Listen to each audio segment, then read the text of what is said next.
It's a returning champion, Elgintensity, aka Daemon Trapgarian. Three Instagram dimwits collaborated on a video that argued for food neutrality, the idea that there are no good or bad foods, without mentioning the need for moderation or caloric restriction. The first brainlet in the video was Blair Imani, the creator of a popular web series in which she talks to herself. When they say that increasing the amount of space you occupy makes you more relatable to fat people, this is not what they mean. Let's hear from this bizarre multiverse variant of the Hodge twins. I got us donuts. Those are so bad for you. Oh no, are they moldy? I mean, are they poisoned? Are you allergic? No, I'm just saying. You're judging my food choices based on a false standard of health again, aren't you? Guilty. She looks like Gina from Martin, but instead of getting stuck in a headboard, her head's stuck up her ass. Donuts are calorie-dense, full of sugar, and low in nutrients. They don't need to contain poison to be bad or junk. It's okay to have one occasionally, but your health will worsen if you eat a lot of them without a balanced diet and high enough activity level. She later stated, "Note, I am deleting all comments that come from the stance of, well, actually, insert food is bad for you, because these comments show that you did not even internalize the lesson and are adamant on not participating in learning today. And no, this is not silencing because you can talk about moralizing food on your page, not mine.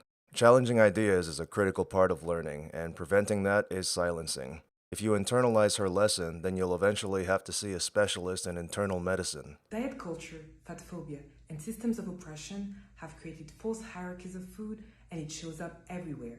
What doesn't show up anywhere in her videos is the fact that she works for a junk food company. Mondelez sells a wide variety of cookies and other processed foods. The company's based in Chicago, where dying from a biscuit is a big enough problem already. Her job is to identify new health/nutrition innovation opportunities and drive the scientific evidence strategy to promote brands and support the business. It looks like her strategy is to deny the scientific evidence. As for systems of oppression, no one's being forced to eat mayonnaise by the jar, and most Americans have access to nutritious food. She also says that we need to decolonize our plates, which makes no sense because everyone knows that nutritious foods aren't exclusive to one continent. The only colonies that fat people need to worry about are the ones raiding their picnics. For instance, harmful thought patterns like earning food through exercising, or that dessert is the reward for the punishment of eating vegetables. Obese people don't reward themselves with dessert after eating vegetables. They essentially eat nothing but dessert because they get diet advice from vegetables. Remember that you do not need to earn food. Yes, you do. If your caloric intake rivals that of Michael Phelps in his prime, then you'd better work it off like you're trying to win a gold medal, or you'll look like you're trying to win a blue ribbon. We are all incorrectly taught from a young age that our size, and therefore the foods that we eat, are markers of our self-worth.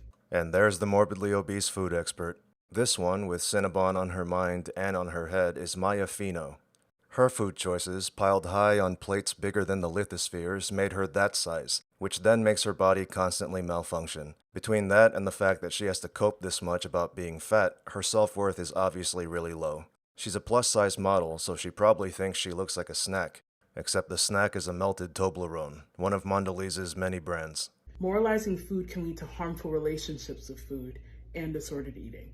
That harmful relationship with food is eating so much of it that it shortens your lifespan. She'd be smarter in seconds if she realized that she's fatter from seconds, and thirds, and fourths, and... Instead of focusing on good and bad choices, try to approach food with neutrality in mind. You can stop ranking foods as an excuse to get fat, but obesity makes you S tier at developing diabetes.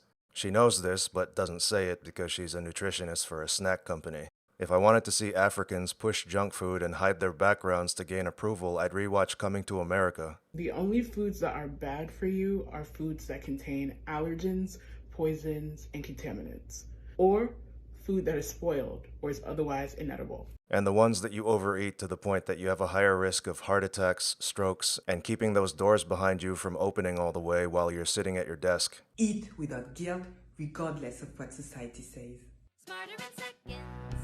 Apparently, the Los Angeles Unified School District liked the original video and shared it as an Instagram story.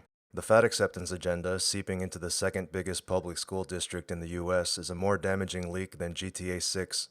About 1 in 5 kids is obese in this country, so poor eating habits aren't just a problem for children in California. The last thing we need is a bunch of fake diet experts encouraging everyone to eat without restriction because there are no bad foods.